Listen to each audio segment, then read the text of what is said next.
Et on va parler rugby, bien évidemment, Maxime, dans ce Café des Sports. On est sur Sud Radio, la radio du rugby. Alors, week-end de Champions Cup oblige. Et ce matin, un Café des Sports consacré au Stade Toulousain qui se déplace en terre anglaise en fin d'après-midi. Un choc face aux Saracens à 18h30 et une obligation de résultat pour surtout ne pas compromettre ses chances de qualification en 8e de finale avant la dernière journée la semaine prochaine. Et on accueille tout de suite Philippe Spanghero, notre consultant Sud Radio Rugby, la radio du rugby, avec nous. Bonjour Philippe. Bonjour Jules. Bon, qu'est-ce qu'il faut faire pour que Toulouse retrouve déjà le chemin de la victoire après la défaite face à Glasgow et pour venir à bout des Anglais ? Il faut faire un match sérieux sur les fondamentaux et surtout il faut être capable de gérer le score parce que c'est vrai qu'on voit que Toulouse depuis le début de la saison est en difficulté. Alors il y a eu plusieurs scénarios qui sont répétés en championnat où Toulouse a perdu des matchs en fin de match et puis il y a ce scénario dans les têtes toulousaines à effacer contre Glasgow où le Stade Toulousain a fait une première mi-temps complètement maîtrisée, a pris le score très largement. Avant de s'effondrer complètement en deuxième mi-temps. Exactement. Et donc voilà quelle est la problématique du Stade Toulousain aujourd'hui, enfin cette saison, à régler absolument parce que aujourd'hui il y a quand même urgence dans cette poule solide avec Glasgow qui caracole en tête très au-delà des autres équipes, Sale, les Saracens et Toulouse. Et oui, puisque voilà, Glasgow qui a gagné ses 3 matchs est premier de la poule avec 15 points. Pour l'instant, Toulouse qui a un match en moins n'en a que 6, donc la victoire est obligatoire. Mais en face, c'est quand même une grosse équipe, les Saracens. Bon, c'est plus l'équipe d'il y a 10 ans, mais il y a quand même 3 titres de champion d'Europe et des joueurs d'expérience.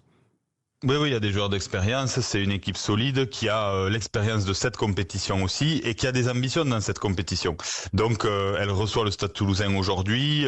Le Stade Toulousain a besoin de se rassurer, même si Hugo Mola a dit qu'il n'y avait pas de pression avant ce déplacement.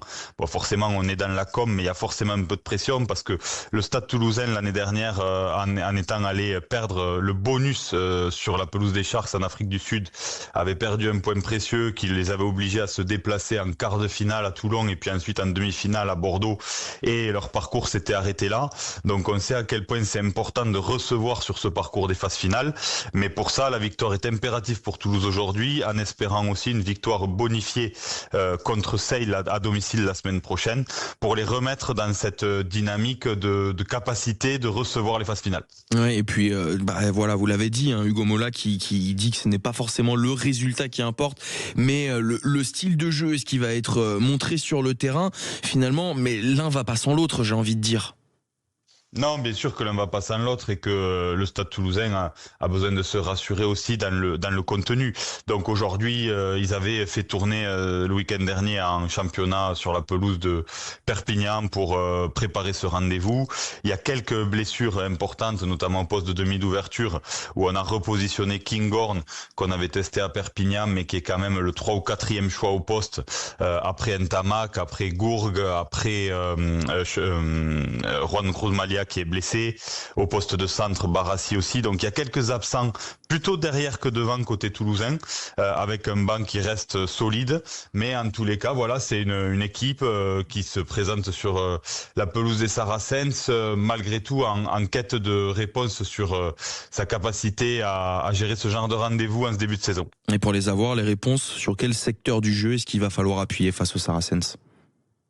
C'est toujours pareil. Aujourd'hui, c'est forcément la conquête, une conquête très solide, une capacité à être très efficace sur ces temps forts. Ce qu'on a vu, ce qui a pêché un peu, notamment contre Glasgow, sur quelques temps forts qui leur auraient permis de tuer le match.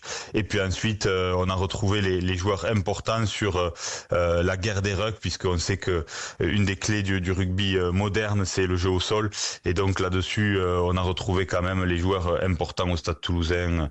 Je pense notamment à Marchand, Willis, etc. Donc on a les joueurs côté toulousain pour rivaliser dans ce secteur de jeu. Et puis ensuite, bien sûr, il faudra un peu de magie. Je sais pas quelles sont les conditions climatiques, mais ce qui sert Toulouse, c'est ce jeu debout, cette capacité à trouver de l'avancée, à se passer le ballon beaucoup plus que les autres équipes. Et quand ils arrivent à le faire, ils sont très dangereux. Merci beaucoup Philippe Spanghero. On suivra avec attention le match du Stade Toulousain. C'est à 18h30 face aux Saracens. Et on suivra tout ça. On espère espère vraiment une victoire du Stade Toulousain. Et ça, c'est sûr, on l'espère fortement. Dans un instant, on retrouve la parenthèse économique de vos dimanches. C'est votre rendez-vous en compagnie de Thomas Binet. On commence comme il se doit l'année 2026 et c'est dans une poignée de secondes sur Sud Radio. À tout de suite. Sud Radio. Sud Radio. Parlons vrai. Parlons vrai. Sud Radio. Parlons